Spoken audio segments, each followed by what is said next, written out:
You ever wonder why the things that we know are bad for us feel so much more rewarding than the things that are good for us? Like, why is gaming more exciting than like studying?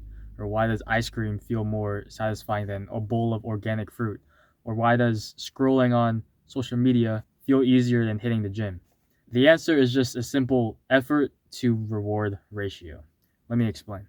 Despite what hardcore gamers say, spending 12 plus hours at a screen is a low effort task. Like, sure, grinding Destiny 2 dungeons or having to deal with shit teammates in Marvel Rivals or just endgame Fortnite, like, sure, those things can be frustrating, but none of that really comes close to staring at a textbook with a bunch of information that you don't care about the night before an important exam. This is because the effort to reward ratio is completely different. Gaming demands time and focus, but physically and mentally pushing your brain is on a completely different level.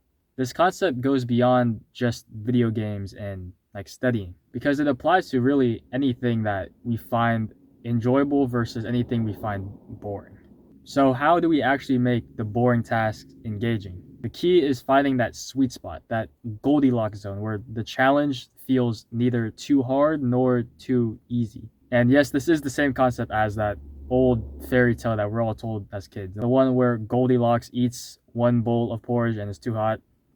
Then she eats the second bowl of porridge, it's too cold. And then finally she eats the third porridge, which is at the perfect temperature, and she ends up finishing it. It's the same exact concept of that story. But in the context of work and effort based tasks, if what we're doing is too challenging, we're more likely to get demotivated and frustrated. But then on the other hand, if it's too easy, then what we're doing will feel repetitive and we'll get bored. And that is why you need to search for that Goldilocks zone within your work where you're engaged enough to enjoy it, but also challenging enough to where it has your attention and deserves your focus. And then once you finally find that Goldilocks zone, you will be able to tap into flow state. Flow state is a highly focused and immersive mental state. And in this state, your skill level matches the challenge of the task, resulting in you being fully engaged in an activity, losing track of time, and experiencing a sense of effortless control.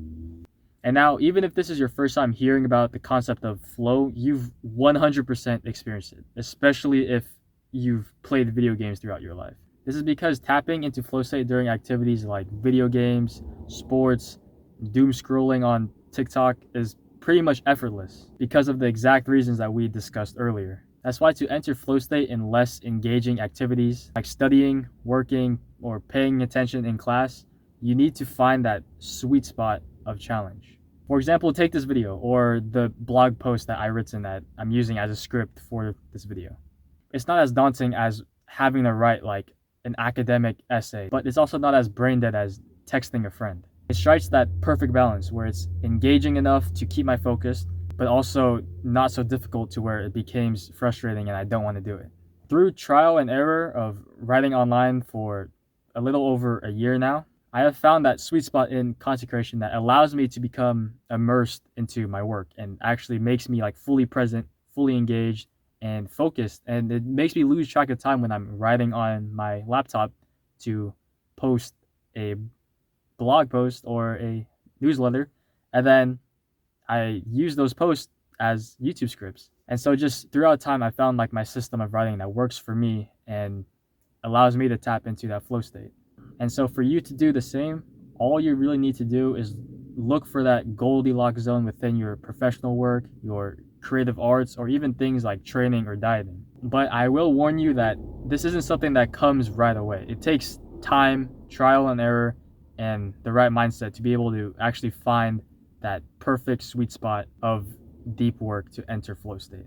But once you do find it, you'll unlock this new portal in life that allows you to really just escape reality in virtually anything. Like you don't need to turn on your PlayStation to wind down. Like you could just wind down with a book or with journaling or with writing content. That's what I did. That's how I broke my video game addiction, was just writing content and journaling. Like that was my replacement to video games. So like once you keep on trying different porridges, if you will, then you will be able to find joy and fulfillment in a lot of other activities that isn't just video games or smoking or drinking or anything like that. Jerking off, I don't know.